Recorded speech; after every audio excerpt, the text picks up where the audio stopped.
I would just like to introduce our moderator. She's Shuchi Sharma.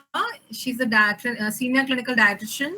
She Yes, ma'am. is a consultant dietitian to Dr. Shailesh Poddar Clinic, Acha, and acha. she's Very nice. certified diabetes educator, former head of the diabetes department, Fortis Hospital and Manipal Hospital. She's certified dietitian of American Dietetic Association, and she's also joins IDN, and she's a member of Rajasthan IDA chapter. That's And good. Shruti, thank you so much for being here to uh, moderate the session. So I give the session to you. Sure. Thank you, ma'am. Uh, Good afternoon, one and all present in the webinar. I heartily welcome to Dr. Ramesh Ruproy, sir, and Dr. Namita Pangaria on the occasion of World Hepatitis Day. Dr. Ramesh Ruproy, sir, is a well itself in an introduction for himself in the field of liver disease in Jaipur. Welcome you, sir, and Namita. Now,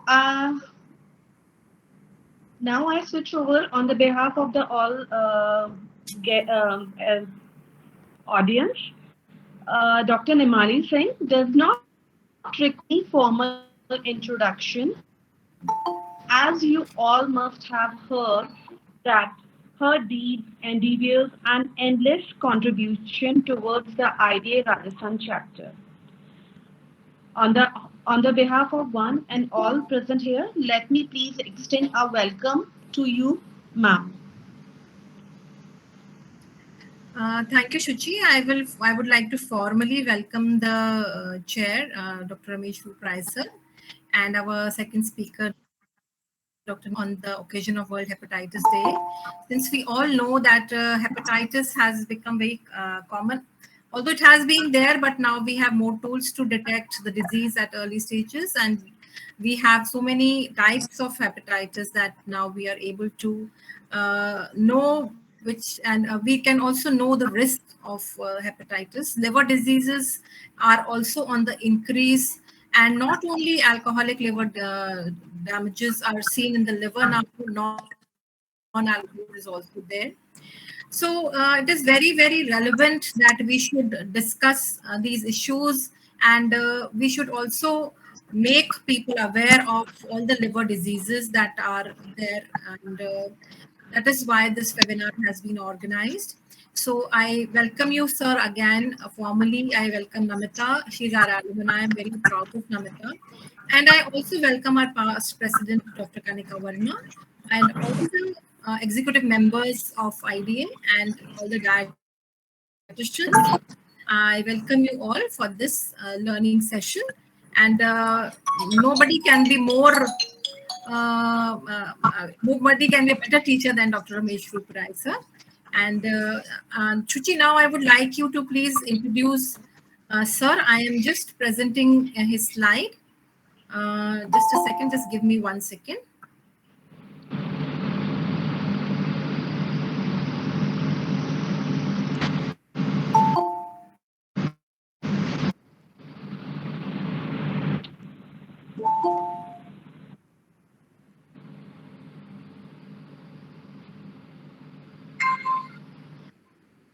Is the slide visible? No, ma'am. Uh, I will again, I'm sorry for this.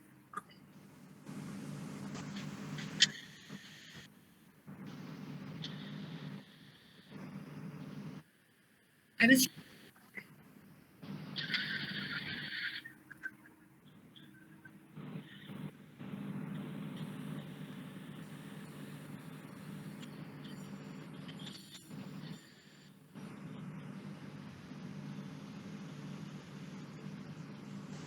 Is it visible now? No, ma'am.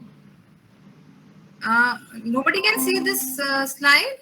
I think No, ma'am. No, ma'am, not visible.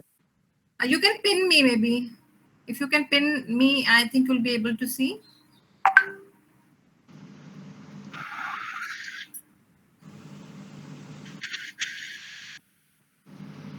is it ready?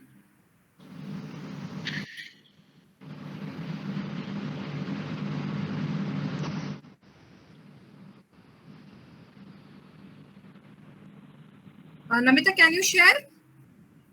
Ma'am, that's what I'm trying to do. Okay.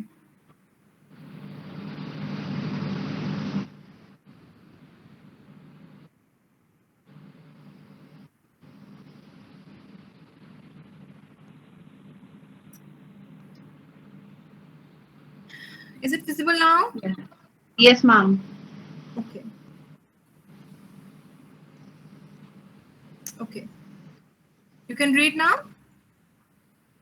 No, Namitika, I think you had presented that slide. Is it visible to you? The slide is No, visible? ma'am. No, ma'am. No, ma'am. Okay, so I'll introduce maybe because and I'm sorry, Shuchi, can I do that? Yes, ma'am. Please go ahead. So Dr. Ramesh Rupra is a senior gastroenterologist. He has done his MD medicine in 1976. He did his DM gastroenterology from AIIMS New Delhi in 1986. He's a director and professor, formerly director and professor, Department of Gastroenterology, SMS Medical College. He's also president ISG from 2007 to 2008. He's published more than 105 papers in peer-reviewed international and national journals. His interest is in viral hepatitis.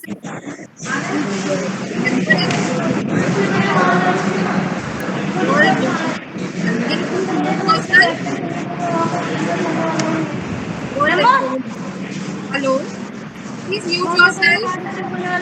Bharti Sharma. He's member editorial board, World Journal of Gastroenterology, 2005 to 2010, and he's chairman ethics committee, Rajasthan University of Health Sciences. Welcome you, sir. I'm sorry for this technical glitch. The slide has not been visible. I think I should stop presenting. So, Namita, are you presenting sir's PPT, or sir, will you be presenting your presentation? I'll be presenting my PPT. Okay, sir, please do. I'm so sorry for this.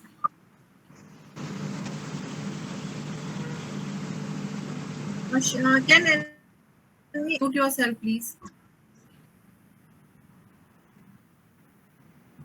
Good afternoon.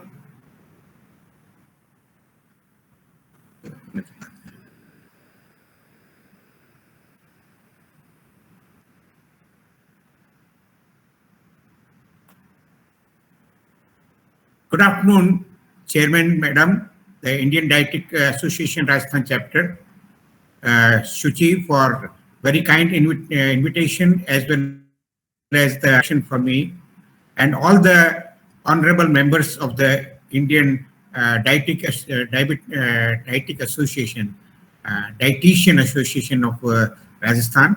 I welcome you all to this particular meeting. And as you all know that today, tomorrow is the World Hepatitis Day, and we are doing a day earlier. We are trying to prime ourselves to the cause of World Hepatitis Day. As Madam has just mentioned that liver diseases are on increase, and the reason is that either the diet of ourselves have changed, we have become more lethargic, we are not doing exercises, and that is causing the most important, the most deleterious disease which is affecting the mankind is the obesity. And this obesity is leading to liver diseases in the form of non-alcoholic fatty liver disease. And this is causing NASH, that is steatohepatitis, leading to cirrhosis of liver, sometimes to liver cancers. And this is a very, very important thing which we should learn today, that hepatitis is the menace which is throttling the whole world. And along with this, a lifestyle disease, we are now having another important thing, that is the blood induced diseases which are caused.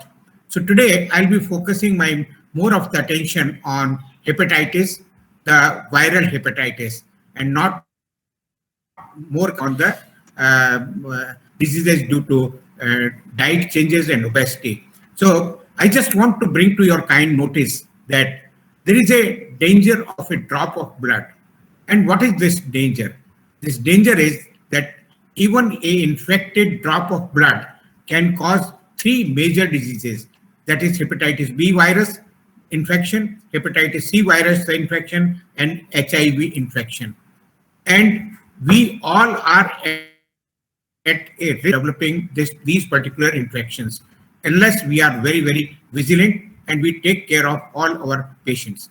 So just to mention, every one of us is under the dragon's fire. That means every one of us can be infected with one drop of blood, which is from an infected person. So prevalence of hepatitis B. So there are four types of hepatitis. Hepatitis A and E are caused by infected water. So if you drink water outside, and that is in hepatitis A and E virus, it can cause the infection leading to acute viral hepatitis, which you often see as jaundice in most of these situations, but it does not cause any chronicity in the human beings. And you get recovery after about 4 to 6 weeks of your illness. But if there is a hepatitis B and C virus infection or HIV infection, this leads to a chronic liver disease, and that we have to understand and focus is on hepatitis B. I'll be talking less on C, but more on B. As prevalence of hepatitis B is about 3 to 10%. 1 out of 20 Indians have HBV infection. Don't forget that you could be one of those 20 persons who has got this infection, and you might not know that you are harboring this infection. So about 5.5 million of chronic hepatitis B virus patients are there. Calling them patients because they are infected. If one is infected, he can spread the disease also. So we have to call them hepatitis B virus infected persons. So I will just like to mention you that the whole world is throttled under the menace of hepatitis B. And this is one of the important cause of hepatitis and the liver disease in the whole world. So we have to take care, and Asia and Africa, they are places where this disease is very, very common. So we have to concentrate on these two diseases. So menace of hepatitis B is almost about 2 billion have serological evidence of past or present HBV infection. 250 million are chronically infected and are at risk of developing HBV-related diseases. About 15 to 40% chronically infected patients will develop cirrhosis, hepatic failure, and hepatocellular carcinoma. So this is very important. That once you are, there are about 40% chances that you may develop all these chronic illnesses, which may be fatal. An estimated 1 million people will die from cirrhosis and HCC every year. Look at the number. Such a large number of people are dying. So that's why WHO has declared 28th July as the World Hepatitis Day. This is not only to celebrate a day, it is to sensitize us as healthcare providers towards menace of the infection and spread the knowledge of hepatitis B, how it is getting spread. And we must convert ourselves to what we call as ambassadors of hepatitis B eradication from the world. So now it's a time that all of us are now not only healthcare providers, but we are now ambassadors for the prevention of this particular as you know, more dangerous because this virus is present in blood in highest concentration. And you look at this particular thing. A virus can remain alive in dried blood for more than 7 days. Say you are going to a hospital and the patient who was on this bed 7 days back, right? His blood is lying either on the bed sheet or on the handles of the bed or anywhere. This dried blood, and you scrub your hand. All your hands are also having microplastics, so the whole blood can enter the your body and you can get infected. Importance is dried blood may be present on the bed sheets, walls of the rooms, and on the beds, so they can transmit. It is hazardous to not only to paramedical staff and doctors, but to you also, because you are in the hospital with the patients. As dietitians, you are trying to improve the nutrition of the patient, you are trying to help these patients, and you may get infected. So it is essential that we try to understand how this disease is spread. Another important fact I wish to bring to your kind notice that there is a lot of halla gulla about AIDS. But AIDS disease is not very deleterious to the human mankind as hepatitis B. The one of the most important thing is that 0.004 milliliter. That means on the needle head, if you have hepatitis B virus infected blood, it is sufficient for hepatitis B to spread. But for its infection, you need more than 0.04 milliliter is required. And another important thing is that lot of halla is there about AIDS, lot of advertisements are there, but we have to understand that number of deaths per day equals to number of deaths per year due to AIDS. And look at the numbers, and we should concentrate and also try to make the whole of the medical system understand that it is more deleterious and more deadlier than AIDS. There could be many such situations where HBS is incidentally detected, while a person is investigated for other ailments or reason. How we come to know about it? Usually, I don't get myself tested for hepatitis B. But if I am going for any other test, say a mother is going to the pregnancy clinic, and there the doctor writes that get yourself tested for hepatitis B. Initially, about 40 years back, noting hepatitis B in pregnant women, but the very good studies from India have shown that that is the major cause of transmission of hepatitis B.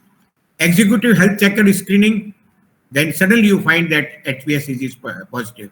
You go for any surgery, you come to know that you are getting yourself tested and you are tested positive, because I just told you every 1 out of 20 is infected with hepatitis B. Family screening of incidentally detected person, if you try to find out, you can find out that this patient has transmitted within his own family. So it is very essential. I just want to convey all of you, if you it comes to your knowledge that a person is hepatitis B virus infected, the whole family should be screened for the presence of HBsAg, because this incidentally detected person, he himself did not know that he is suffering from with hepatitis B. So how his family will come to know about this? So it is important that family screening of an incidentally detected person should be performed, and you should make it sure that you get it done. Detection of this HBsAg in a person who is otherwise healthy or has advanced disease like cirrhosis liver raises innumerable questions in the minds of infected person or patient and his family members. And any has been investigated for any other ailment and he suddenly found to have HBsAg positivity, lot of questions come to the mind of the patient as well as the family members, and let us try to analyze how we can analyze them. So multiple questions come to your mind. What this infection is? What is the meaning of HBsAg positivity? How common is this disease? How does it infect or it spreads?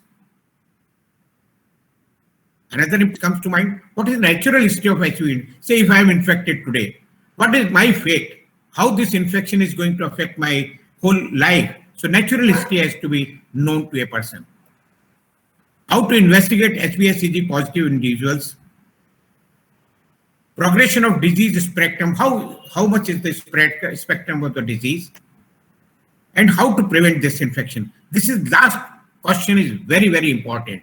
Say in the family, if you have got this infected person, how will you prevent the spread? So let us first concentrate on what is this disease.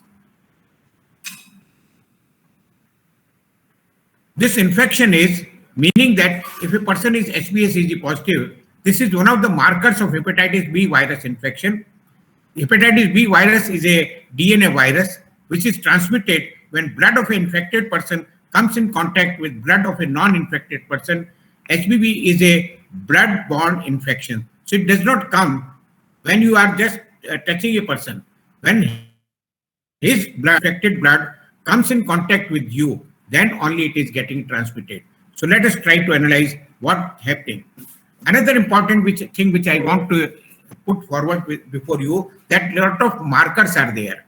So whenever a person has approached you, you have to say him that this is a virus, this is a DNA virus. There is an outer sheet which is called as the surface antigen. This is the surface antigen. And then within the cell you have the DNA polymerase. So DNA polymerase is here, and then you have core antigen. That means this is the core antigen. And then you have HBeAg antigen. So these are the few of the things which you have to get it done. What is the importance? So once the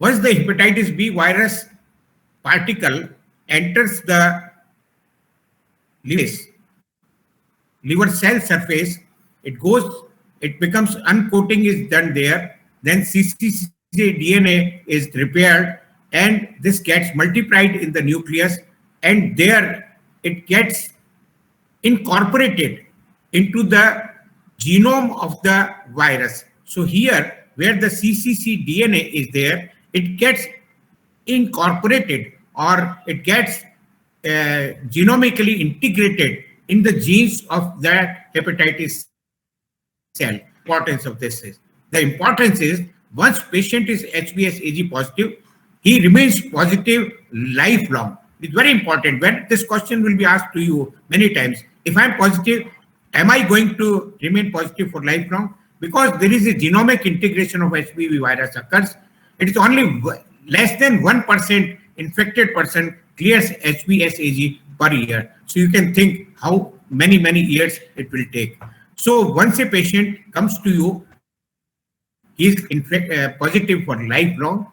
No drug can remove this. So if the patient comes that I'm going to Saudi Arabia and I've been found to be HBsAg positive, can I clear it? So you have to very clearly say you cannot clear it any time in your life. You will always remain positive because your genetic integration is there, and you are going to produce the surface antigen. You may not infect others, but you are going to produce this marker in time. So it is very important to make people understand. Another important thing which we have to tell to our patients, that a patient who has been infected, he may remain asymptomatic HBV infection. That means there are no symptoms. And most of these patients who come to you as incidentally diagnosed patients may not have any symptoms. They are the asymptomatic HBV infection. But it is not necessary that they are not infecting others. If the viral load is, then they can transmit. This leads to chronicity or chronic HBV disease, which is called as chronic hepatitis. This can lead to cirrhosis of liver. That means destruction of the hepatocytes goes on for 40 years, and then you develop cirrhosis of liver. And once you develop the cirrhosis of liver, you have a profound illness, what we call as massive bleeding from the esophageal varices. You have developed ascites, you develop hepatic encephalopathy, and in many you can develop hepatocellular carcinoma. So from an incidentally detected HBsAg positive patient, he may remain as asymptomatic infection patient. He can develop chronic HBV infection or HBV disease, develop cirrhosis and HCC. So you have to tell this spectrum to a individual that you may fall into any of these group, and you have to get investigations. What are the important modes of transmission? I just mentioned that are transmitting the disease mostly. And if a mother is infected, she has also probably received it from her mother. So when the child is in the womb, the placenta usually does not transmit, or that blood which is there usually does not. Very rarely that placental transmission takes place. This is in Asian countries. This is one of the commonest cause of perinatal transmission. It's the commonest mode in India and other developing countries. Transmitted, non-transmitted through the placental route. Very rarely it has been shown. Infection spreads during parturition. When the child is getting out, he's smeared with the blood of the mother, and lot of abrasions are there in the body. So this enters his body as soon as he's taking birth. So perinatal transmission is one of the important cause. Therefore, it is essential that all pregnant women should be tested for hepatitis, and if they are found to be having high viral load, they should be provided with the therapy with antiviral drugs, which are very, very effective in preventing and decreasing the viral load so that the child does not get the infection. The second most important is horizontal transmission. This is the second commonest cause of spread. Intrafamilial, with common sharing toothbrushes or razors or towels, they can be usually transmitting. Say your brother is infected, say cut on his lip, there is blood on it. He takes water from another glass, or he uses a spoon, a utensil or anything.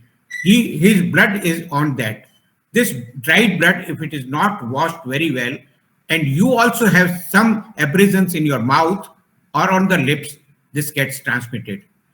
Gums usually starts bleeding. So if you, by mistake, you use the same brush which your brother has used who is infected, you may develop it. Shaving, and you have used the same blades. In the good olden times, when you used to go for shave, or for the barber used to use the same blade to do the sharpening of our mustaches and other things, and shaves were being done with the common. So this is one of the important sources.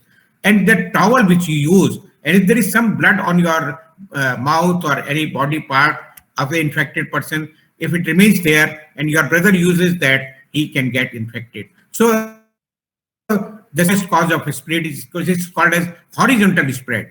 One was called as vertical spread, that means from mother to child, that is vertical. And this is the horizontal spread, which is known as. So intrafamilial is very common. Another important thing is that if a child is positive and he's playing with you in the ground or football ground, he sustains some injury. So you are the closest to him, and you touch with him, touch his wound, then the blood can get transmitted. On roadside accident which has taken place, the patient, the HPSAG positive. So you touch him, you lift him, you put him into the ambulance, you will find that this gets transmitted to you with a very small amount of blood which is on your body. Sexual context, multiple partners, they are the commonest cause of spread in these group of persons.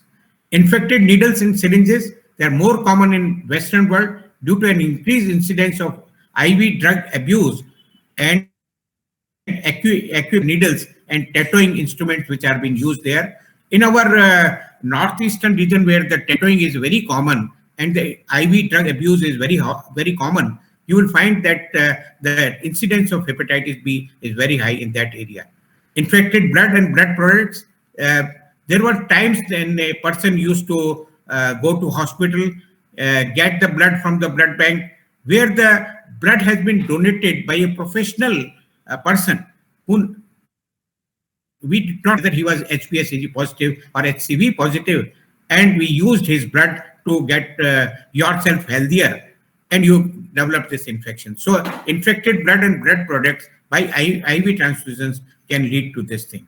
So let us summarize it and try to find out that between family members, job exposure to blood, needle stick injuries, IV drug use or shared needles, transfusions, hemodialysis, orally it can get transmitted, sexually, anal oral, mother to childbirth, body piercing, acupuncture or tattooing, and recreational cocaine use can also transmit the disease. There is a important question in the mind of many people that whether HBV virus infected person who has got the virus in his all the secretions like saliva, tears, seminal fluid, CSF, breast milk, can they transmit? But it has been found that mostly seminal fluid, saliva contains little higher concentration of hepatitis B virus, and you can get transmitted, but not by other fluids. So what are the groups at risk? We just have talked about IV drug abusers, sharing the same needle, patient with chronic hemodialysis, hemophilics, thalamics, requiring repeated blood transfusions, close contacts of acutely infected persons, homosexuals, male, and any one of us can get infected. As I just said, that what are the various places where we can get infected. As I just mentioned, if you acquire the infection, at what point of time in life you acquire the infection, the chronicity of the disease is there. That means at what point of time I get the infection, I'm going to get the chronicity. What is this chronicity? That means what are the chances of developing chronic viral hepatitis or cirrhosis of liver or HCC?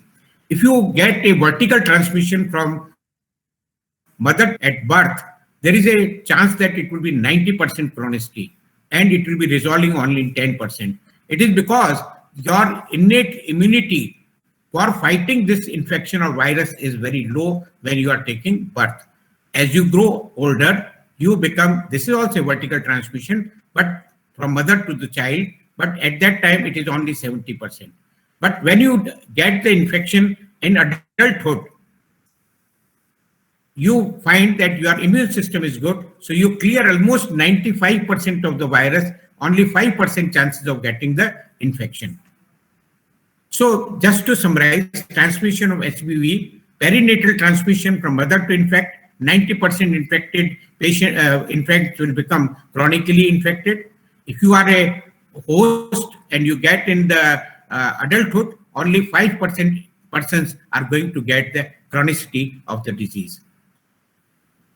How to prevent? That is more important in our minds. I have shown the shields everywhere. Yes, this is important. Today, the coronavirus has taught us that universal preventive measures are very important. But earlier also it was very important, but we were not taking that much of good care. You see double mask being placed here. You know that the mask is important, a headgear is important, wearing gloves and double gloves are important, throwing the first glove and then throwing the another glove and then using that glove for the next one. And these are very, very important as they are in today's era of COVID. So universal prevention, observe precautions to avoid cuts and injuries from the sharp instruments. You are also in the hospital, you may incidentally get infected by these. Wash hands properly, and almost we say that if you get a prick in your hand, just squeeze it for almost about 5 minutes, that blood, and put your hand in the running water for 15 minutes. That injury is not going to give you infection. Wash hands properly, and COVID people have shown that 30 minutes, 30 seconds washing is very essential. In between our hands also we have to do it. Use double gloves, mouthwash, use protective eye wears and hair protection, use sterile instruments and disposable syringes, incinerator for the contaminated waste is very important. Let us come to the prevention part. This is one of the most important one because it's better than cure. So how should we do it? So vaccination is very, very effective. This is available for last 40 years.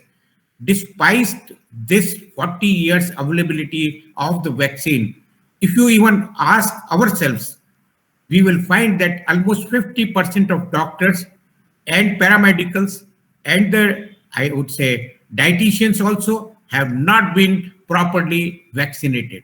So we have to become ambassador again for this particular thing for the prevention purposes, that we must get all ourselves vaccinated, all our family members vaccinated, and also all the members of the society on whom we have our influence should be made to understand that this particular expenditure of 200 rupees is going to save their livers from this deadly virus. So vaccination can be passive or it could be active. So when a child and his immunity is low, at that time, hyper B immune globulins, which is called as HBIA, is prepared from human blood containing anti-HBs, and that can be given as a vaccine to a newly born child whose mother probably has given this infection to him. So he is able to fight from day 0 or minute 0 when he is born, that he can fight with his antibodies which are present in body. Active is a HPV vaccine containing inactivated HBs AG. So how do we do it? If someone tests positive for hepatitis B, we should evaluate and treat him same as incidentally detected patient. If someone is tested negative, and I just want to put into or we should imbibe this particular in our minds, that before giving vaccination, we should all test the patient or person who is getting vaccinated, that he could be a asymptomatic viral infected person, because I told 1 out of every 20 individuals in India is having this infection. So we must test, and if he is tested negative, in that case only he should be given that vaccination. So dose for less than 18 years is 0.5 cc, and more than 18 years it is 1 cc. The site is left deltoid muscle, and it has to be given subcutaneously. Insulin syringe, which gives the least pain. The schedule is that the first dose or starting dose, that is 0 month, it should be given. We must make a diary on which we must put the dates of all 3 doses. One next dose has to be given after 1 month, that is second dose, and another dose, which is a booster dose, after 6 months. So 3 doses will save the life of every individual who is vaccinated and can be prevented from this particular disease. So booster is not recommended. Only if your antibody titers are less than 10, only in that condition a booster dose is recommended. Otherwise, it is not required. So liver is only one with us. Protect it. Test for hepatitis B before vaccination. You could be 1 out of every 20 individuals who is positive. Get vaccinated for prevention of hepatitis B. So liver is one. Save your liver. There is no other liver. Kidneys are 2. Heart and liver are only 1. So do it. So we should become ambassadors for global eradicators for hepatitis B, like we did for global eradication of polio. Polio is no more seen all over the world.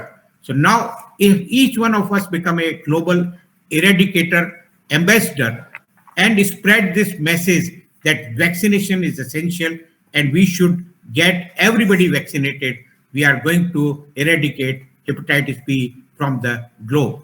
So our duty as a global ambassador for HPV eradication does not finish with treatment. We should evaluate all family members of the indexed HBsAg positive patient for HPV infection, test all for HBsAg, educate them for modes of transmission of hepatitis B virus and its prevention. So it is modes of transmission and its prevention should also be taught to all the family members and the members of the society. And now I can share these slides with you. You yourself, whenever you talk about in a group with the patients or persons, you can give a 10 minutes talk to them how we can prevent this deadly virus and eradicate from the globe. So usually मैं अपने शब्दों में हमेशा last में ये कहना चाहता हूं कि जब भी एक बच्चा पैदा होता है तो उसको लोग बाग कुछ कंठहार देते हैं, कुछ मिठाई बांटते हैं, कुछ करते हैं, लेकिन वही पैसा अगर उस बच्चे की सुरक्षा के लिए 3 टीकों के उपहार के रूप में दे दिया जाए तो हम उस नवजात को बचा लेंगे, उसके साथ हम पीढ़ी को बचा लेंगे, उससे पूरी देश की सुरक्षा होगी और हम सब एक हेल्दी लिवर के साथ जीवन बिता सकेंगे। तो आज से हमारा एक स्लोगन होना चाहिए, न दे नवजात शिशु को सोने के कंठहार, दे उन्हें सुरक्षा के 3 टीकों का उपहार। Thank you very much for giving me time and opportunity to share my views about hepatitis B. Thank you. Thank you, sir. It was knowledge where is pandemic. From the bottom of my heart, it's really very helpful during this pandemic. Girls, do you have any questions to ask? Sir, I have a question. Yes. Sir, you said that we have to have 3 doses for the infant. And if there is only 1 dose being given, or if there has been a gap in the dosage, then can, as an adult, we can give vaccination after test? Yes, it is very, very important question. It always comes in the mind. And as humans, we have forgetfulness. We are very usually casual about the vaccination program. And if you forget that you have taken one dose and you have forgotten for the second and third dose, restart whenever you think that because it is said that एक बंदर का बच्चा जो है वो कभी जिंदगी में गुलाटी खाना नहीं भूल सकता, तो उछल कूद करेगा ही। इसी तरह the whole immune system of human body, once it comes to know that this is type of hepatitis B virus and he has learned it, then what is going to happen that next dose will act as a booster, the second dose will act as a booster, and third dose is going to give him the highest concentrations of hepatitis B antibodies in his body. I think it's a very, very important question, and we should give this answer to everyone. Thank you, sir. Sir, I have another question. That if you said that even 0.004 ml of blood on any surface is going to get infected, and you said that we can, if there is a prick, or we can, even the pores of our hands can absorb that virus. So we are sanitizing our hands nowadays after anything that we are touching.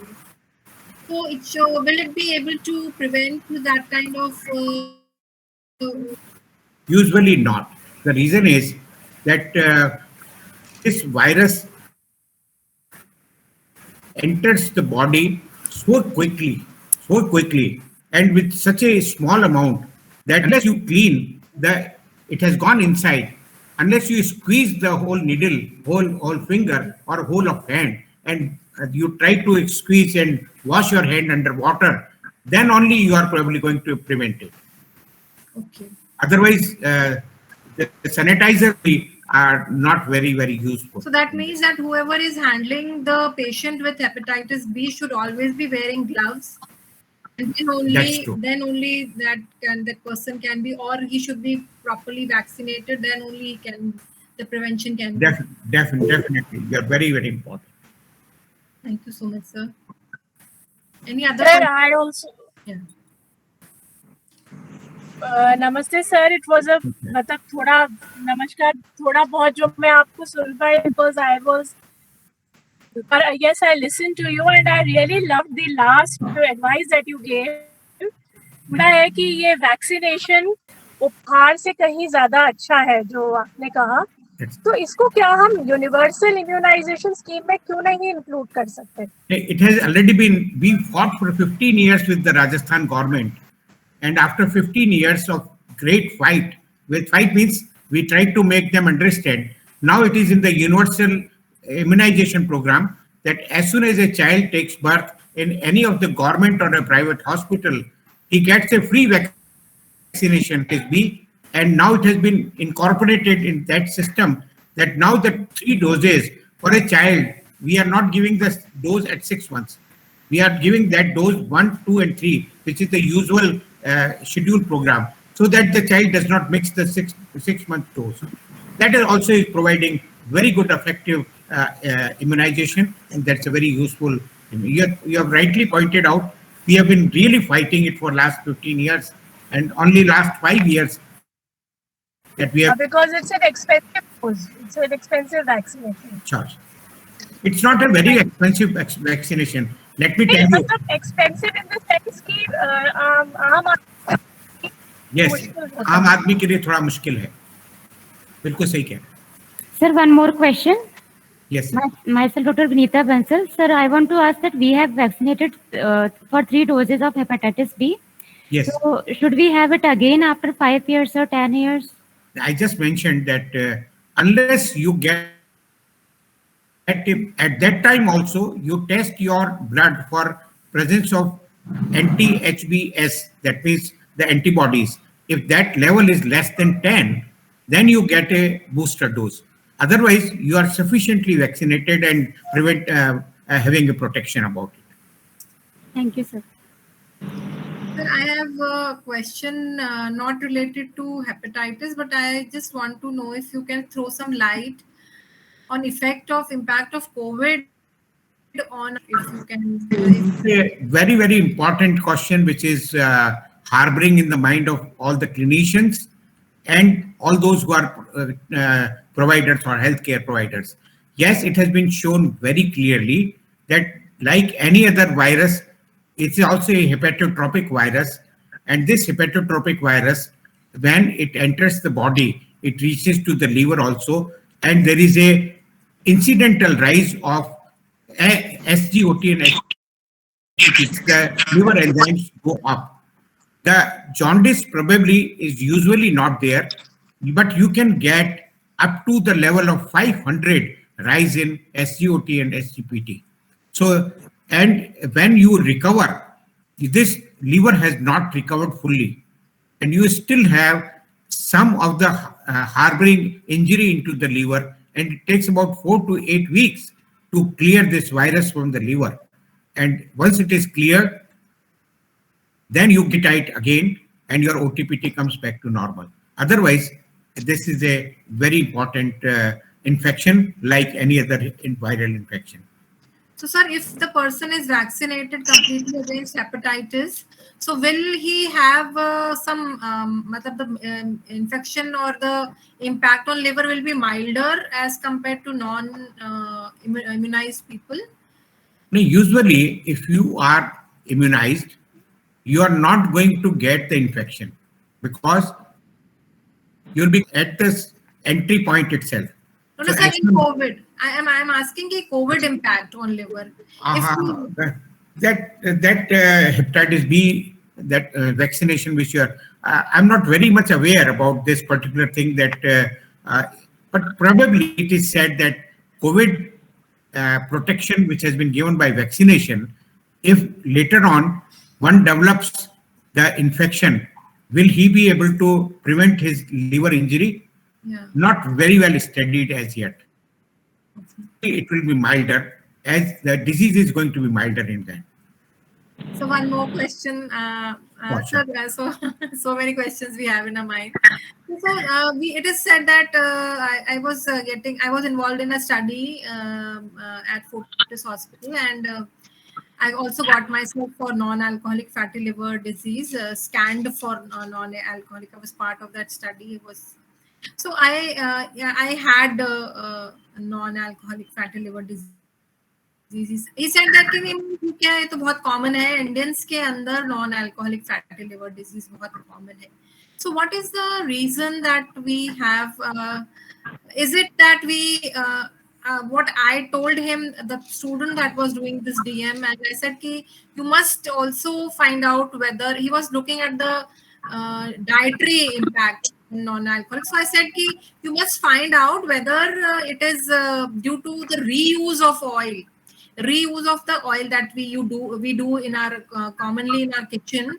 So recently there has been so many studies and people stopped actually using that oil, but previously we were using that fried oil for making vegetables and all. So do you think that there can be an association? Shuchi, can you please mute yourself, beta? So can that be, or what other factors do you think are there for Indians to have this common? The most important thing is that gallbladder stones are in females after 40 years and after multiple pregnancies. So fatty female of 40 years, they used to have this. And one of the thing which has been shown in that group of people who have carcinoma of the gallbladder and gallstone disease, reused oil, which we are commonly used in our families, is an important cause of the development of gallstones. It has not been studied for NASH or NAFLD as yet, to my best of knowledge, because the whole of the world does not use it like this. So they use the fresh oil and they are not reusing it, and they use it in lesser quantity. But people have not shown it, but probably it is a very, very important factor, and we should look into it. As a dietitian, we must emphasize that overeating is going to be the most deleterious thing for our liver, and we should prevent. And sedentary health, lifestyle, not doing exercise in everyday routine, is going to be deleterious for our liver. Thank you so much, sir. Any other questions? Sir, I have one question. Yes. Sir, good afternoon, first of all. Good afternoon. Sir, I wanted to know if you could throw some light on the various biochemical markers that should be looked for while, evaluating liver disease. Blood markers and blood markers. No blood marker is most highly sensitive, because if your serum bilirubin is raised, it does not mean that you are going to have a very bad disease. So it is not a very, very important marker. You may have 32 bilirubin, but your liver will recover. But in patients with any viral infection, it is not the amount of the or the quantity of the SGOT and SGPT, not even in NASH also, it is not the number which is important. In hepatitis B also, it is not the number. We say that if it is above the normal, it is deleterious. It is not a very, SGOT-PT is also not a very good marker. SGGT, that means gamma glutamyl transpeptidase, is a very important marker to tell that the disease is going to be bad in this particular patient, but it only tells you about in cases of alcoholic liver disease and not in other diseases. Another thing is total protein and albumin. Albumin is one of the most important marker for the liver health. So because the albumin is synthesized only in the liver, so if the albumin goes down, that means your liver is functioning badly. So albumin should be tested in everyone to find out whether the liver is working perfectly or not. Next is the prothrombin time, and what we know is that PT, if it is elevated, then it is a bad prognostic sign, because prothrombin time is bad. If it is elevated, then it is bad for the liver and prognosis is going to be bad. The next is that for hepatocellular carcinoma, we have what we call as the alpha-fetoprotein, but is also not a very important marker to find out that this is a marker for, but if it is elevated in thousands, yes, it tells you that probably hepatocellular carcinoma is there, but it may be normal in 40% of patients of HCC. So again, it is not an important marker. So there is a combination of things which you have to look for, not for one single marker. Thank you. Thank you. Any other queries? So, Shuchi, can we go on to the next speaker now? Yes, ma'am. Thank you, sir. Thank you very much for giving me an opportunity. Thank you very much. Sir, I Thank hope you you're so staying for Namita's presentation. Yes, I am there. I'm just muting myself. Yes, thank you, sir. I have to be there for Namita's presentation, because let me know how much she has improved in her. Definitely, sir. Definitely. I would certainly like to know. Now I feel extremely honored to introduce Dr. Namita Pangaria, second speaker of the session. Ma'am, could you please share the slide of Namita? Yeah. Namita, you sharing? Yes, ma'am. Yeah. Namita खुद ही introduce भी कर लो अपने आप को. No, because something is wrong with this thing. That's why I told her to share. Just a second.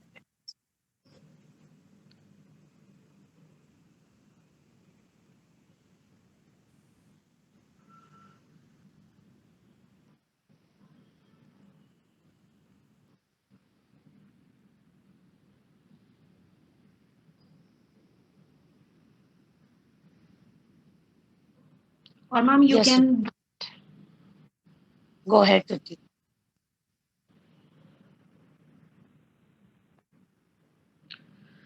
Sorry, Namita.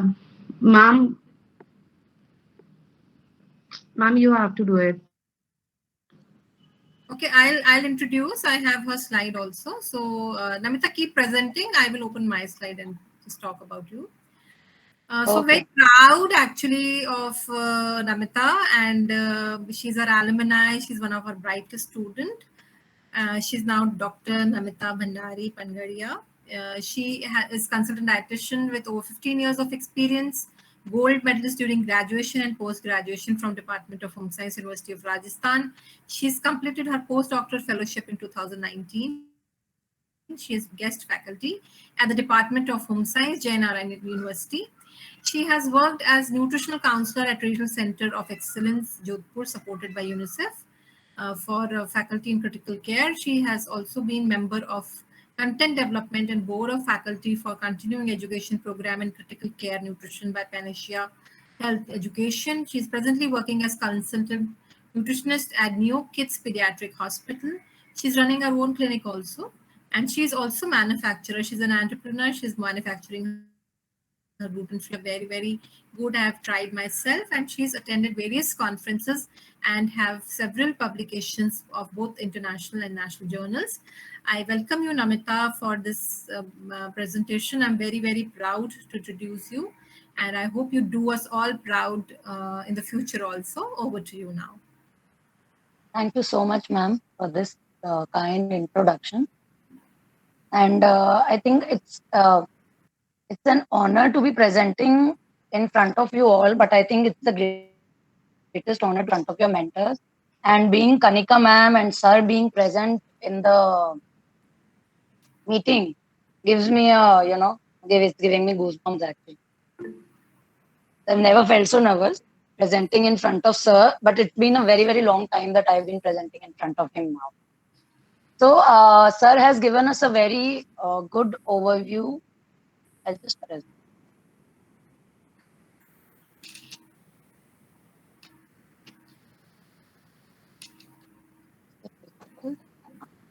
Sir has given us a very good overview about hepatitis and the diseases and how it transmits and everything.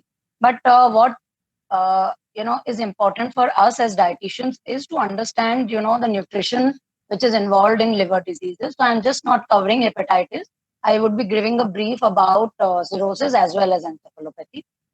So why do we actually need to understand that why is nutrition important in because liver is the largest metabolic organ of our body, and it is the most complex organ of our body. It is the powerhouse where everything we eat, from food to drugs to alcohol, is metabolized. So it is the organ which is involved largely in the metabolism and storage of nutrients. And these are the various functions which is actively involved in carbohydrate, protein, and lipid. That is all our macros metabolism. It has the synthetic function of synthesizing various proteins, various hormones. It is involved in enzyme, which these enzymes are actually used. Some of them are used as cofactors in the metabolic process. It is also plays a very important role in metabolizing the drugs, alcohols, and various other toxins that one might intake deliberately or accidentally. And it is also a very important organ for the storage, activation, and transport of various vitamins and minerals. So with all these functions and actively involved obviously in detoxification of whatever we are eating and whatever the body doesn't want to keep and wants to excrete. So looking into all these functions, it gives us an overview that yes, if anyone is suffering from a liver problem, then it becomes nutrition of that person becomes imperative. Why? Because liver is involved in the metabolism of everything and excretion of actually everything that we are eating. Namita? So what are the various? Namita, can you make Yes, it sir. large इसको presentation को large कर सकते हैं? Enlarge कर दीजिए ताकि अच्छी तरह दिखाए. Yes, that's fine. Thank you. Thank you. नहीं हुआ नहीं. You can make it full screen better. हाँ मैं वही कर. हाँ. हाँ वैसे.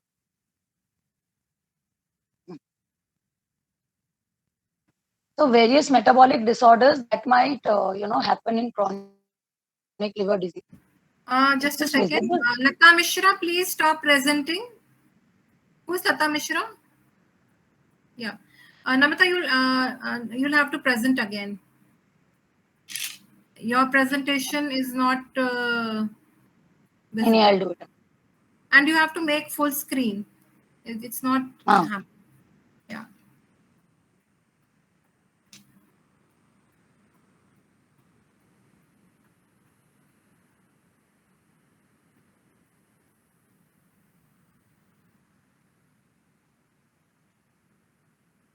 अब नीचे से कर दे.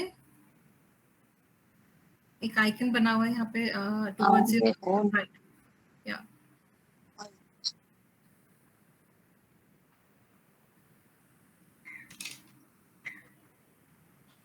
अभी हुआ?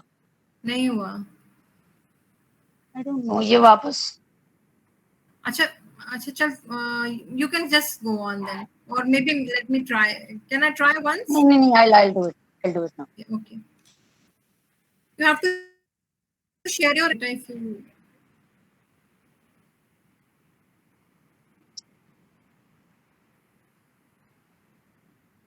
F5. नहीं पर वो शेयरिंग के पहले प्रेस करना पड़ेगा ना. नहीं अभी भी करोगी तो हो जाएगा मेरे ख्याल से. वो मैं अभी कर रही हूँ तो वो नहीं हो रहा. Okay. I think that. चलने दीजिए कोई बात नहीं.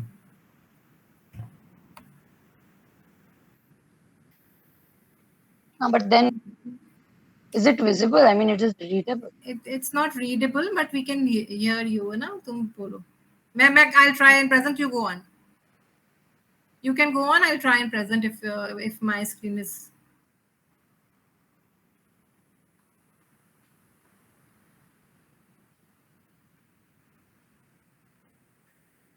Is my screen visible? Yes. Yes, ma'am.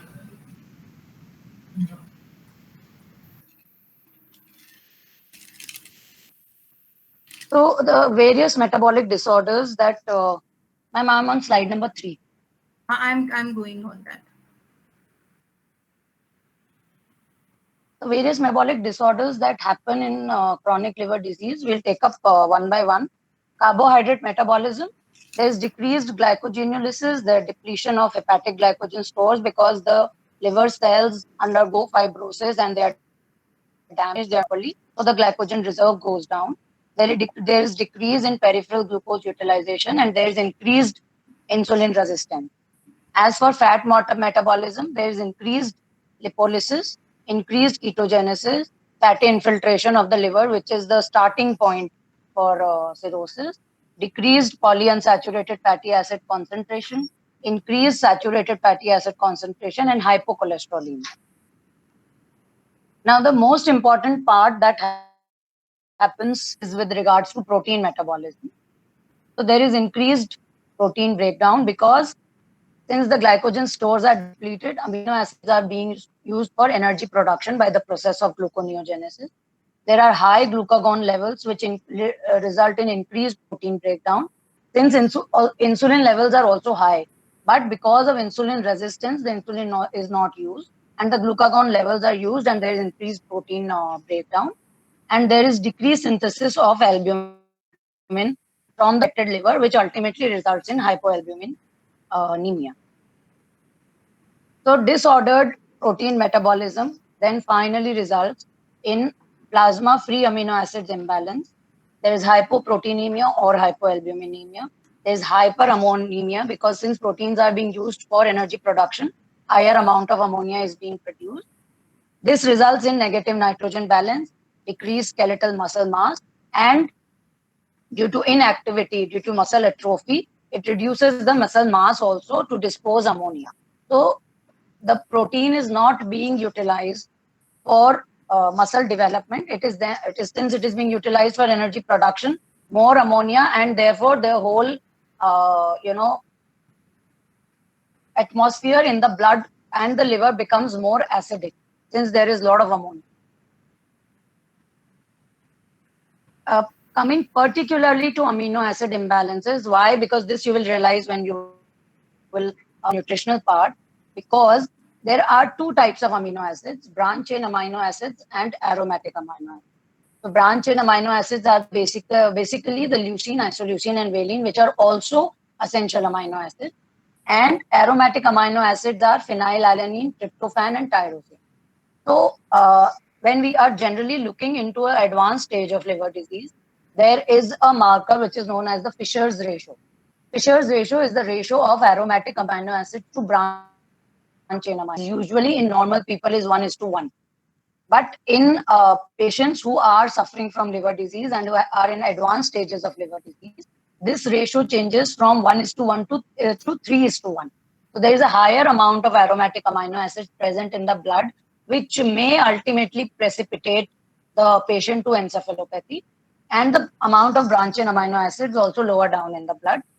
And this creates the whole imbalance. Okay, then we come to hepatitis. Hepatitis is the inflammation of liver. I'll just quickly switch off these slides. And the cause is viral, as has been discussed by Sir. So B is the most important cause. Alcohol, they could be drug-induced, toxins, and NASH, that is non-alcoholic steatohepatitis, which is an autoimmune disorder. The basic signs and symptoms include anorexia, nausea, diarrhea, epigastric discomfort, vomiting, and jaundice. So we all might confuse, for the students especially who are present here, we might confuse jaundice as to be a disease, but jaundice of any liver disease. Then liver cirrhosis. Cirrhosis is a French word for orange. Because of the chronic degeneration of the liver cells and thickening of the surrounding tissue, the cells become fibrous, and the outer covering starts resembling a skin of the orange. So again, the causes are alcohol, hepatitis C, biliary stenosis, hemochromatosis, and Wilson's disease. Apart from the symptoms that I mentioned for hepatitis, it is also characterized by ascites, collection of fluid in the abdominal cavity, in the peritoneal cavity, hypoalbuminemia, and edema at the base of your feet. Then hepatic encephalopathy, which is recognized to be the end stage of any chronic liver disease. The damaged liver can no longer remove any neurotoxic substances from the blood, and these substances, when they enter the brain, they can interfere with the normal neurotransmitter activity and impair motor functions. So Fisher's ratio I've already talked about. Now coming to the dietary consideration, the main objective for any nutritional planning is to promote liver regeneration. However, when it progresses towards cirrhosis, it becomes nearly impossible to regenerate the liver cells. In the case of hepatitis, still it is in the stage of hepatitis, we can definitely promote healthy eating habits and a healthy lifestyle approach to promote the regeneration of the cells and rest and prevent any further deterioration to these cells. Prevent or correct weight loss, because since the symptoms are nausea and loss of appetite and vomiting, the weight loss and the muscular loss, the muscle loss is very high among these patients. Also to provide enough amount of carbohydrate and fats, non-protein calories, so as to spare the protein for liver regeneration, and fluids to prevent dehydration. However, the amount of fluid to be given to a liver patient depends on the clinical assessment, the presence of ascites, the presence of edema, and then we decide how much fluid has given. So the cornerstone for treatment is adequate rest, abstinence, complete abstinence from alcohol in case it is an alcohol-induced hepatitis or a liver disease, and optimum nutrition, that is a balanced nutrition, balanced in terms of all the macros and micros, so as to heal the liver. So these are the basic guidelines that we require. It's for hepatitis, it can be just a simple oral intake. If the oral intake is inadequate, then you can supplement with tube feeding, and if it's completely absent, then TPN is required. We require to give 30 to 35 calories per kg of ideal body weight, out of which 60%, 55 to 60% of the total calories has to be from carbs, so that there is protein sparing function, as well as they will help to replenish the depleted glycogen stores. Protein is at 1 to 1.2 grams per kg of ideal body weight. We require proteins which are easily digestible. They do not aggravate any intestinal symptoms. And 60% of these proteins have to be of from high biological value so as to facilitate maximum absorption. And 30 to 35 of the total calories from fats. Earlier, the mode of line of treatment was giving a lot of glucose and eliminating fat completely. But emulsified fats can be given because emulsified fats will not require liver for their metabolism and digestion. If there's steatorrhea or malabsorption, then MCT, LCT combination can be given, which is usually in the ratio of 3:1, so as to avoid any kind of essential fatty acid deficiency. And if this is steatorrhea worsens, then we can definitely cut down the amount of fat given to the patient. So this is the part of our balanced, healthy diet. All cereals and pulses are allowed, basically. So anything that you are giving has to be easy to digest. Calorie, because if you give a large meal, the patient already has a very poor appetite. He'll not be able to digest, or he'll not be able to, the sight of food will make him sick. He'll not be able to see and be happy with the, a well-laid thali or plate. So maybe a bowl of any food in which you think you can give a lot of calories and complete the required.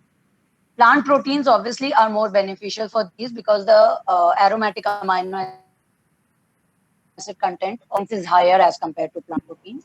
Then we can avoid refined cereals and their respective products and avoid fried food. We have to give high fat, but then the fat has to be incorporated in a way that fried foods are completely off the list because they'll impair digestion, they'll reduce the intestinal motility, and the person who already has a very poor appetite will further, degrade his appetite. Milk, eggs, and dairy, they are a very source of aromatics, so we can go slow on these. However, milk does not contain much of aromatic amino acids. So low-fat milk, dairy products, and eggs and lean meat can be occasionally given. Since most of our communities are vegetarian communities, we don't really need to focus on the animal sources of protein. Fruits and vegetables are very important part for the recovery diet. They are very easy to digest. They provide a variety of nutrients and, more importantly, antioxidants, which can further liver damage as well as help in the recovery of liver. To be precise, fruits have to be the fresh and seasonal fruits. Any preserved or canned or tinned kind of fruits or fruit purees or vegetable sauces are complete no here, because the preservative that enters the bloodstream again go to the liver for metabolism. The liver has to work harder. Therefore, anything which is freshly prepared at home or a hospital facility is recommended. Fats and oils, olive oil, canola, mustard, they are all recommended. Emulsified fats like butter and ghee are a very good option to be given to these patients because they bypass the liver and they're directly absorbed through the intestine. So we need less of refined oils. Avoid hydrogenated and trans fat containing foods. Again, avoid fried foods, cream, and very high fat foods. Salt, sugar, and water. Salt for a patient who is just hepatitis positive and the condition is not worsening, maybe normal salt which is like 5 grams or 6 grams per day, can be used. For the patients who are on the worsening side of the disease or have progressed to cirrhosis, then salt definitely becomes a point of concern because of the water retention that the property it holds, and may aggravate ascites and edema. So restriction of salt and counseling the patient to reduce the disease is worsening is very important. As for sugar, normal sugar, jaggery, everything can be given, but excessively processed foods or foods with a higher amount of sugar like junk food and breads and cheese, or these spreads where sugar is also used as a preservative, they need to be avoided. Artificial sweeteners, again, because anything extra that you put into the system will go to the liver for metabolism and will exert extra pressure on the already diseased cells. So they are not recommended. And juices, also hygiene. So if you are in a hospital facility and you cannot procure a fresh juice, maybe a fresh fruit pureed or mashed is a better option rather than getting a juice from outside. And normal water intake unless otherwise recommended. So if the patient has a normal urine output, is not ascitic, does not have edema, they can have a normal water intake. But if any of these conditions are present, then the water requirement needs to be calculated according to the urine output and edema that is present.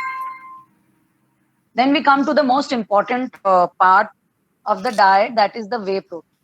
I remember from my mother, actually my mother always used to tell me that her grandfather used to have, daily he used to have the whey protein.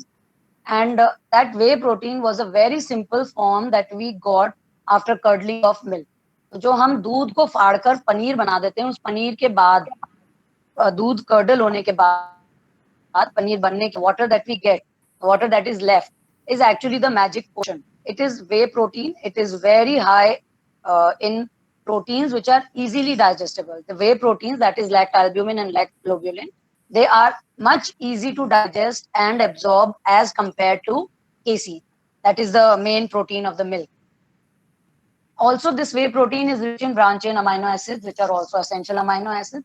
Now, why we are emphasizing on branch chain amino acids is because branch acids are the amino acids which actually do not require liver for their metabolism. They are directly metabolized by the muscle and directly absorbed there, contributing to the amino acid pool of the body. So they are better absorbed and they reduce the risk of excessive protein breakdown, because more the protein breakdown, more would be the ammonia production. They also help in hepatocyte regeneration. The easiest option that is available at home, and if you do not want to invest, commercially available whey proteins are exorbitantly priced. So you can easily curdle milk at home and drink that water every day as a prevention towards liver disease also, as well as for the treatment purpose. So how can we consume whey? The best way to consume whey in your diet is to drink it directly. We can also knead our flours by using whey water instead of regular water and make chapatis out of it. We can also add whey water and put some whey water in the juice, and we can cook rice with this. We can make it with soups. We can use it for broths.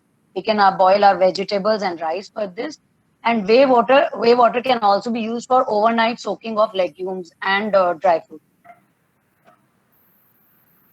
So this is just an overview of what has to be done for a healthy liver. Eat healthy and a balanced diet. So it has to be a lifestyle approach. It is not anything which will happen overnight, or the disease can obviously happen overnight, but the treatment of it will never happen. So for a healthy liver, we have to have a basic healthy lifestyle approach. Abstinence from alcohol. Alcohol is never a recommendation. Alcohol is metabolized same as fat, and it directly goes to the liver for metabolism. Then we need to maintain a healthy weight, because NAFLD and NASH, as we have talked about, is because of overweight and obesity. So controlling your food intake, daily exercise, regular exercise, and maintaining that healthy weight according to your age and height is very important. Using drugs only on a doctor's prescription. is very important, so that you're not excessively or unnecessarily having drugs which are not required, and to maintain basic hygiene. Under the guidance of Sir and Kanika ma'am, we did a study in SMS Hospital, Department of Gastroenterology, where we recruited around 600 patients with liver diseases. And we found, and we supplemented with them with branch-chain amino acid. And we found that it is very helpful for patients. If reverse the disease, it definitely improve their quality of life and the longevity. And the patient's longevity improved, their clinical symptoms decreased, their quality of life improved, and we used a lot of markers. Their blood markers like OT, PT, and alkaline phosphatase were better. So we have used the dried powder form whey protein, but for patients who are at home or in hospital facilities, this way of whey protein can be easily used for these patients. Hepatitis as such, if it doesn't worsen, not a very serious health condition, but as Sir said, since it's a very easily transmittable disease, and it worsens very fast if the viral load is very high. So maintaining a healthy liver, and since liver is metabolically involved in so much of activity, maintaining a healthy liver is very important. And by a proper diet and healthy lifestyle, one can easily achieve this goal. Thank you.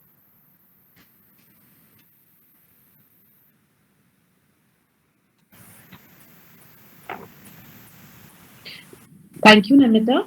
It was really very wonderful session with very easy tips which we can use in the house also.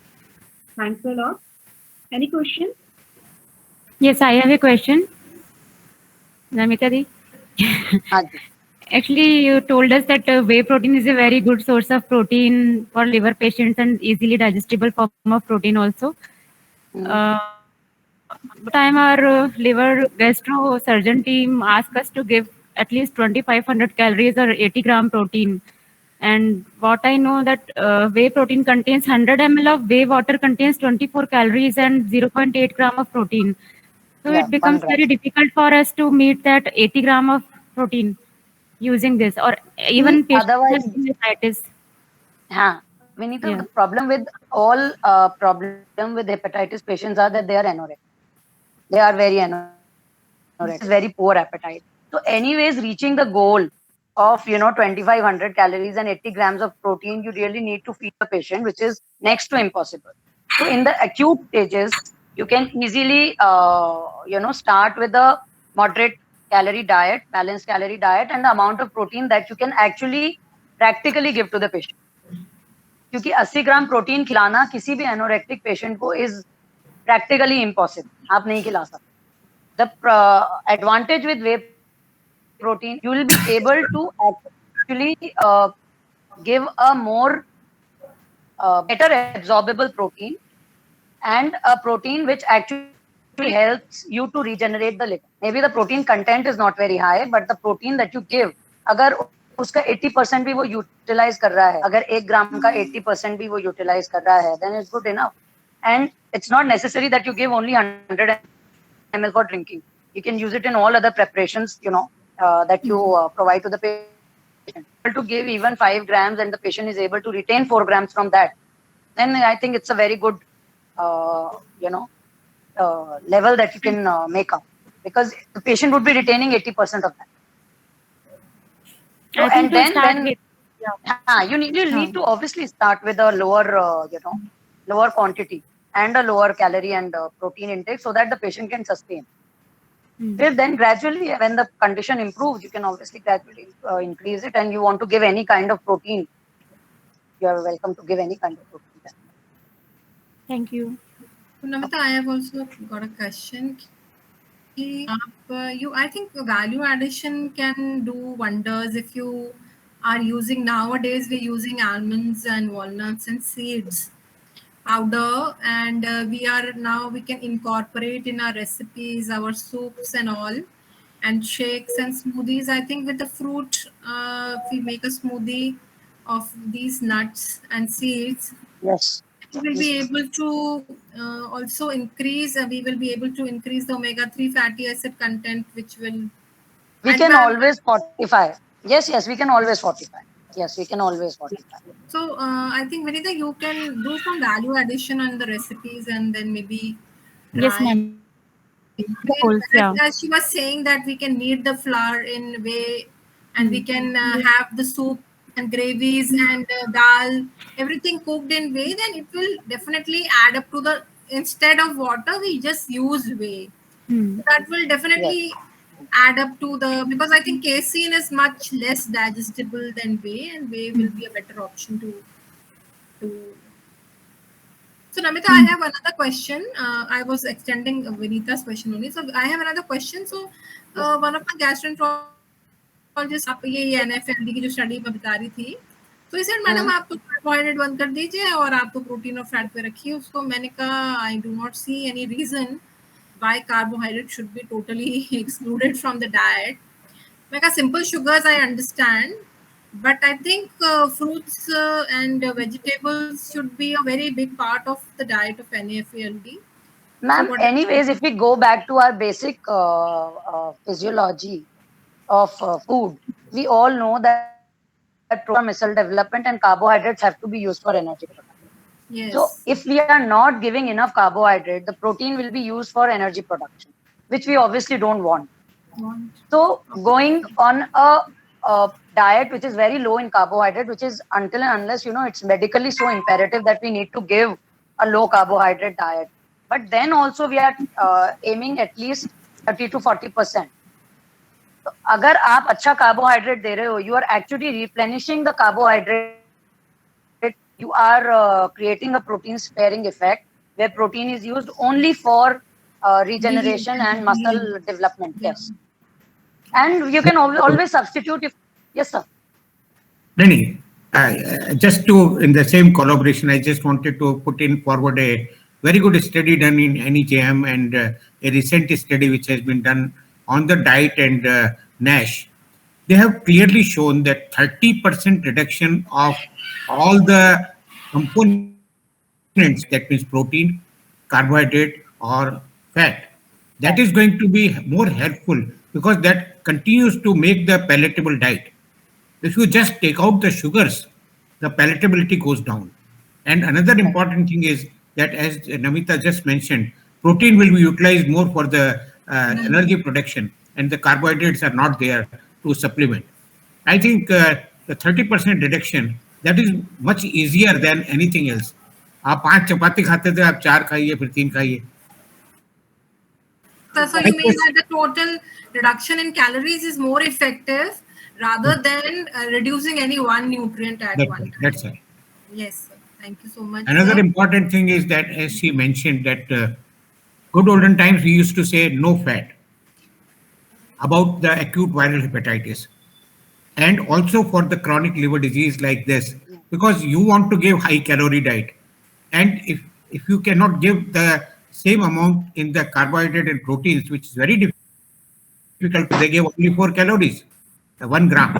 If you give, and it will increase the bulk of the diet. Bulk of the diet, and if you add more of the palatability by the oils or the fat, और इसलिए कहते हैं कि जैसे she just mentioned that the butter of the cow or the which we take out of the curd, that is going to be very useful for giving high calories to the patient, and it is making the diet also palatable. That's right. The fats are very important as a component of diet in cirrhotics also, in acute viral hepatitis. अगर मरीज ये कहता है कि मुझे छौंक लगाने से, बदबू से मुझे उल्टी आती है, तो उसको मत दीजिए. लेकिन अगर वो कहता है कि मुझे कोई दिक्कत नहीं है, then it should be allowed, and in the same amount as you do it. So just we have a practice of putting ghee on rice and ghee in dal. I think that is a better option rather than having that cooking because it is not heated, digestible comparatively, and like I think that is the type of fat that can And how much Is fat it? actually? I think 30 to 40 grams of fat visible we can give. Aram se. Yes, I agree. Even what Nimali is saying, it is better to add ghee in your chapati and just put a half teaspoon in dal rather than make it, into a ghee ka paratha, or your stew. You make your sabzi with a lot of ghee and oil. It is better that you just add on top of it. I think it's a better way because it will be more easily digested. Digestible, yeah. And it will not break down into the components which it will be on heating to the smoke. Yeah. Another important point. Yes, Kanika. I always feel that whatever dietary modification we are telling to patients, especially related to fat, has to be something which they can follow. If there is no point in prescribing a diet which they will follow for 10-15 days and then say, okay, humse to nahi ho raha. So it's a better way कि you incorporate those which are traditionally being used, like adding ghee on top of a dal. My nanny Just always very accepted. says ghee sudhare khichdi and naam bahu ko hoye. It's the ghee which is improving the taste of the khichdi and not the bahu. जैसे आपने कहा, हम लोग हमारे prescription में लिखा रहता है 2 चम्मच घी दाल दलिया और खिचड़ी में जीरे के साथ छौंक लगा के लगाइए. It adds to the taste and the patient is able to take it. Another important point which was been mentioned that the patients are not able to take. So small frequent meals and a late night snack is the diet of the cirrhotics. So if you give the diet late in the night, right, they are going to get good nutrition in that time. So if you give ghee type का पराठा, जो paratha means आप मोटी रोटी में घी डाल के जैसे कनिका वो आप दीजिए, बहुत अच्छा रहता है. साटे की रोटी कहते हैं सर हम, या साटे की रोटी. देखो, that is the ideal one. Hindustani diet बहुत अच्छी होती है, पैलेटेबल होती है, और we should stick to it because it is not, there is no use that after 10 days he says namaste ji, मेरे साथ कुछ नहीं होता अब. I think we should be more. Sustainability is important. Sustainability, that is the word, yeah. Ma'am, one more question. Ma'am, many patients don't want to eat yellow food items. Who are having jaundice, they don't want to eat yellow food items.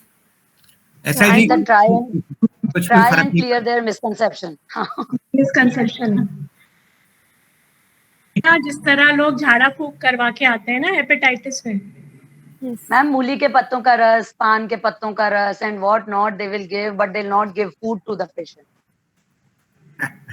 Right. I also have a query. Hello. Yes, Devanti. Hi. Yeah, I actually wanted to know how do we treat hyponatremia in case of CLD patients, and if the patient is also having ascites. Say the patient's sodium level is 121 and the patient is also having ascites. Shall we recommend them extra salt in their diet? It is right. She's right. This is called as dilutional hyponatremia. So the restrict water intake, increase diuretics, and add salt. That gradual increase in salt is going to be helpful. Not that you give 5 grams every day. You have to gradually increase it, because correction of hyponatremia produces demyelination of the brain cells. Henceforth, we have to be very judicious in giving this. And now there are drugs which you can use to increase the sodium levels. So that doctor is going to do that. So it is always good to be gradual, restrict water intake, increase the diuretics, increase the dilutional hyponatremia. That is going to improve. Not the lot of addition of salt, which is going to improve. Okay. Gradual increase is the key, and use of diuretics. Right. You basically reduce the fluid overload and the sodium level increase. Yeah. The sodium level is down, indicator. Then you are tempted to give salt, but it's actually the amount of water that has increased in the blood and the levels have gone. Right. That's what means by dilutional hyponatremia. You need to restrict fluid, and once the fluid level goes down and that balance, it comes back to the balance, the sodium will automatically. Another important thing which Yes, please Sir, continue. please continue. I was just saying that, as Namita mentioned, that that's more important. Now it is more talked and more practical to think that now there are two levers. One is liver itself and one is muscle. Muscle is also acting as a metabolic function for the liver. As she just mentioned, these branch chain amino acids are being utilized by the muscles directly, not going to the liver. So that is going to be very, very helpful in managing these patients. Now, two concepts are coming up. Diet, which is, as just mentioned earlier, that 1 to 2 gram, 1 to 1.5 grams of protein should be given. Out of them, branch chain amino acids should be high, and that dose can be always be calculated, and supplementations can be given with that diet, as she did it, and she was practical that वो कहती थी कि आटे में ही इस powder को गूंद दीजिए और ले लीजिए. That is a easier way of taking rather than taking it with the milk. And now that we all as a dietitian should emphasize that exercise is of paramount importance for all cirrhotics, because if your muscle is good, then your metabolism is also very good. So if your resistant exercises and aerobic exercises, if both the things are added along with this diet pattern which we are just discussing today, we are going to make the quality of life of that person very good. The functionality of it, that patient, if we improve these two parameters. So a lot of work has been done in this direction, and one of the project is also on this, that we are giving the patients only aerobic exercises, only resistant exercises, and aerobic plus resistant exercises, and we are trying to see what effect does it make. It's a very, very important aspect nowadays, that you as dietitians should improvise something, that they do exercise also.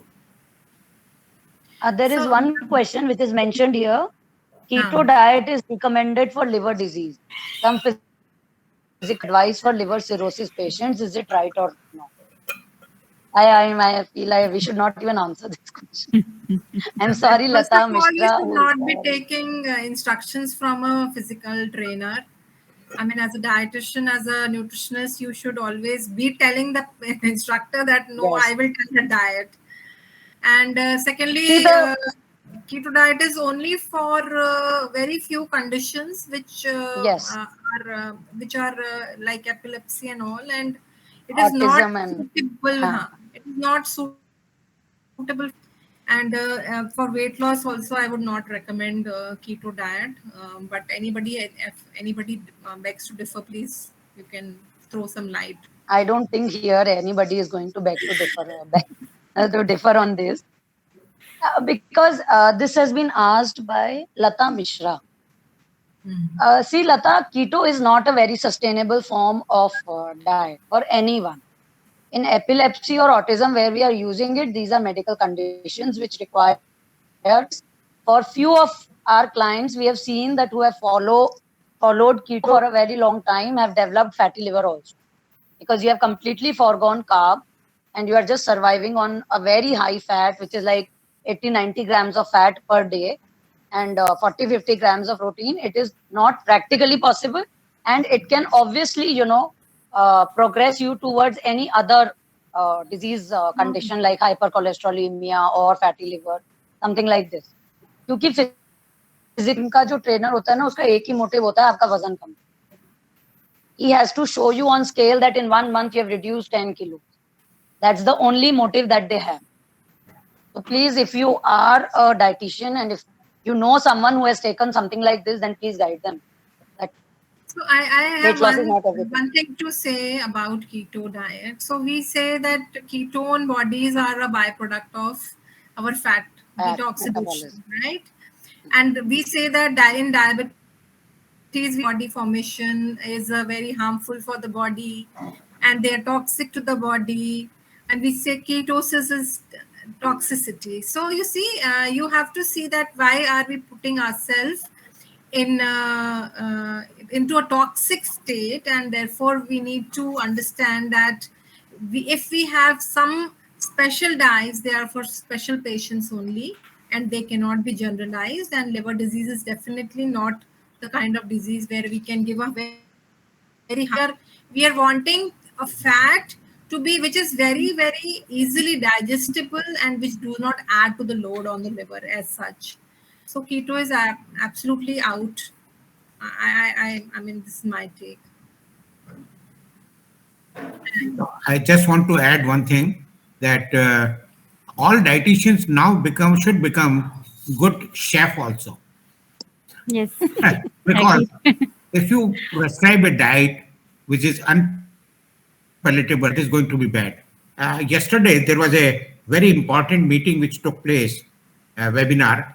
This was called as, I'll just show it on the screen, NOVAL, that is Celiac Disease Society, right? They invited a chef, Manish Malhotra, who demonstrated yesterday that how a celiac diet can also be palatable.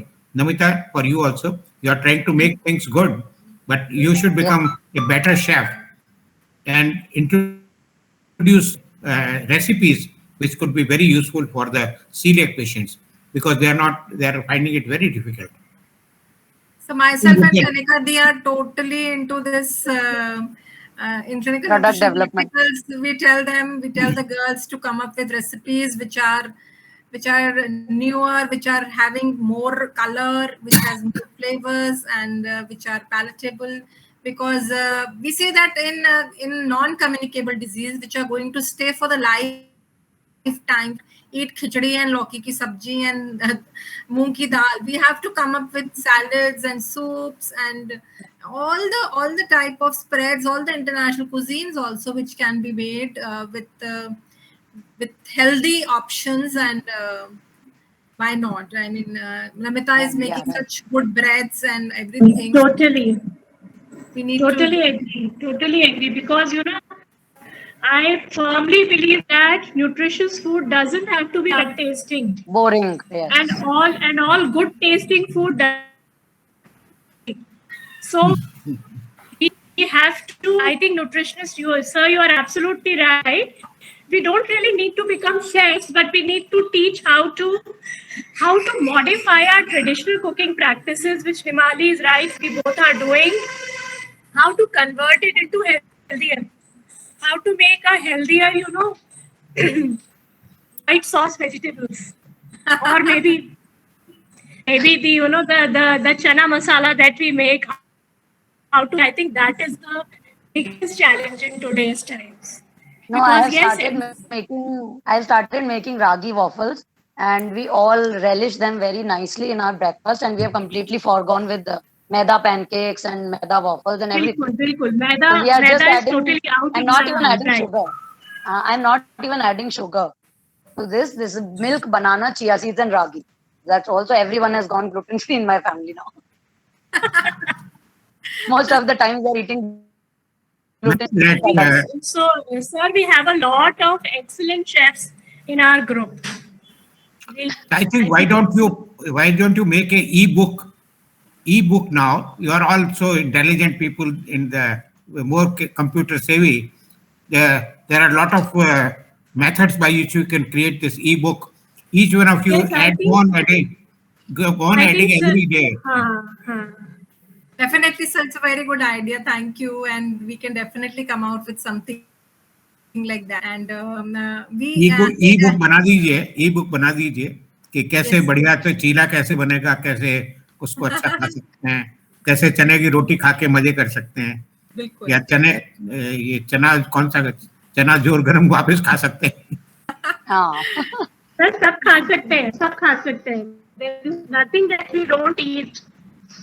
हाँ, मुझे तो पता है कि अपने पुराने जमाने के जितने लोग थे वो ज्यादा हेल्दियर डाइट प्रिपेयर करते थे. So we have to go back to our mother's recipe or dadima and go back and make it again, bring them back. Sir, actually, पहले Zomato, Swiggy नहीं था. Actually, so, it has changed the way of eating.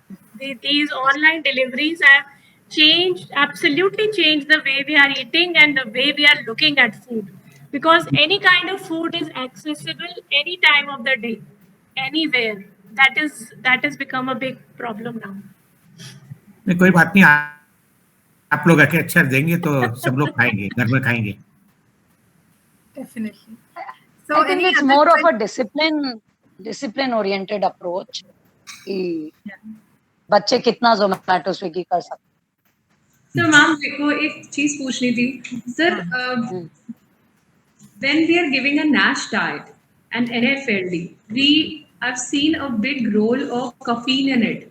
Coffee वगैरह अगर हम देते हैं, जैसे हमारे साथ में गैस्ट्रोएंटरोलॉजिस्ट सर हैं, उन्होंने बताया कि कैफीन एक्स्ट्रा देने से पेशेंट को काफी अच्छा रिलीफ आता है. सर आपका क्या मानना है इस बारे में? आपका क्या मानना है? Coffee, you are talking about coffee, na?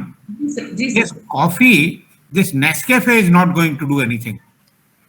Nescafe is not good.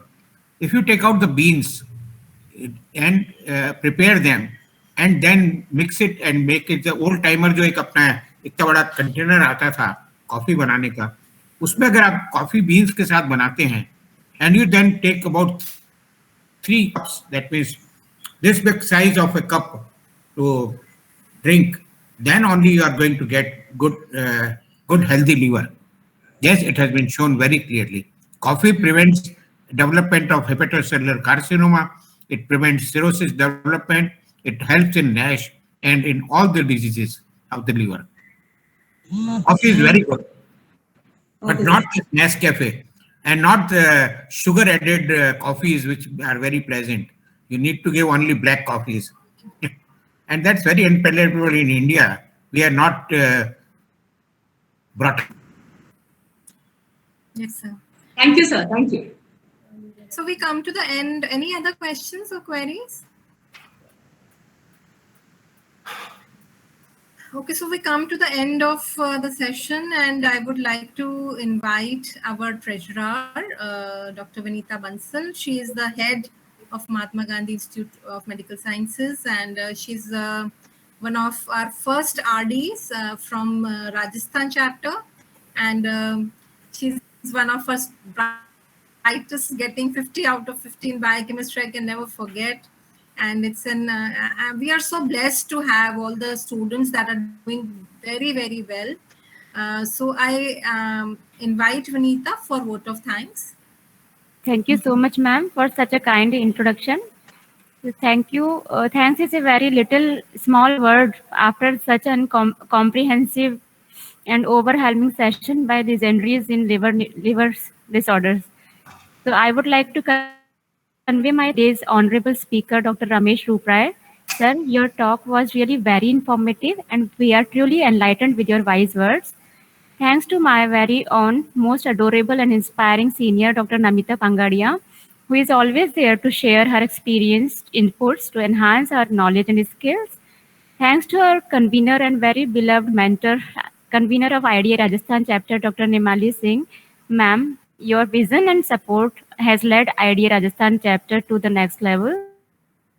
Mentor and immediate past convener of IDA Rajasthan chapter, Dr. Kanika Verma, ma'am. Your presence is always necessary to boost us with energy and enthusiasm and always motivate us to work harder. Thanks to our today's moderator, dietitian Suchi Sharma. Thanks to all the organizers of this beautiful event, like Indian Dietetic Association Rajasthan chapter, Network of Professional Rajasthan chapter, and IAPN Jaipur chapter. So beautiful opportunity and gave us such a nice platform on which we could hear from so much experienced and knowledgeable speakers. Last but not least, thanks to all audience without whom an event cannot be a success. Thank you all. Thank you so much. Thank you. Thank you. Thank you, Vinita. Ma'am, you're mute. Nimali ma'am, mute.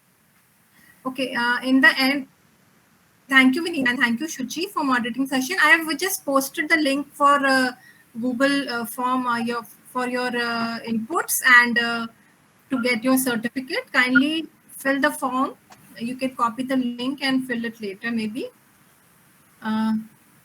So I hope everybody has got the link, and you can please get your certificates. Okay. Thank you, Kanika Di, for wonderful inputs and wonderful insights. You are a specialist in, and naturally Navita is always ready. And thank you so much, sir. So many of your inputs had actually, we did not know that how serious is scraping of blood from a bed sheet can lead to hepatitis B. That was a very eye opener, and I think we all need to know this, and we will be streaming this webinar on our YouTube channel and on our all our social handles also. So thank you very much to one and all. Thank you. Thank you. Thank you you so so much. I would also like to thank Dr. Ramesh Ruprai. It is always such an honor and privilege to listen to you, because you always give such wonderful insights into the subject. Thank you so much, sir. I'm really thankful to all of you that you gave me opportunity to interact with you, and give me another chance for NASH any other day. I'd like to... Definitely, sir. We will do that. Thank you.